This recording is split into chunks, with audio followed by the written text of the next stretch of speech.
Hey guys, mga brothers and sisters, mga gandang araw sa inyo lahat. Samahan niyo ako, papunta ako sa Vancouver.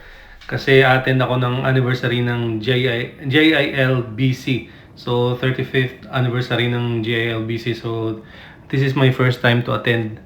Kaya excited ako. Ngayon, magmumotor lang ako papunta doon sa Vancouver. Kasi nga, nagtrabaho yung asawa ko. So, wala akong dalang sasakyan, kaya magmumotor tayo. Pero yung motor ko na to, iwan ko lang dun sa kakilala ko, mga friends namin dun sa Vancouver. Kasi ayoko magdala ng sasakyan dun sa mismong downtown kasi basta ayoko lang kasi matraffic doon, crowded masyado. Kaya dito ko lang iiwan sa kanila para safe. Kaya ano lang tayo, sasakay tayo ng bus at saka train. So matagal na nga ako hindi nakapag-commute ng bus at train talaga. Mga ilang taon na rin siguro. So yun na, bus na tayo. Saka train papunta dun sa mismong downtown.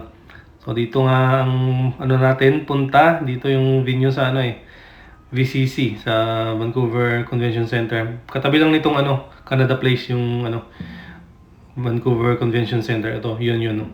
Yun, yung mga cruise ship ang nakadaong, oh. Ang lalaki. At yun, pasok na tayo dun sa loob. Ang dami palang tao kasi buong British Columbia mahigit 1,000 yung andito. So manood na lang kayo sa mga kaganapan, guys.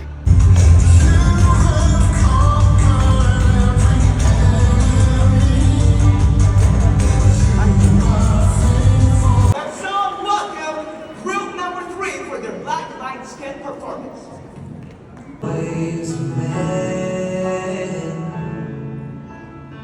you were here before the world began. Above all kingdoms, above all thrones, above all wonders the world has ever known, above all wealth and treasures of the earth. Oh, Canada, our home and sweet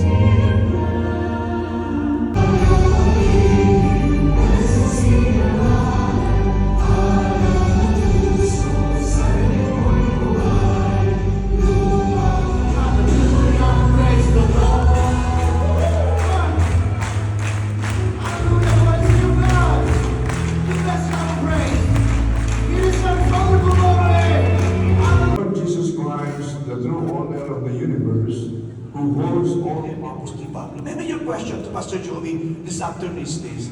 Pastor Joey, why you started your sermon with this declaration, with this statement?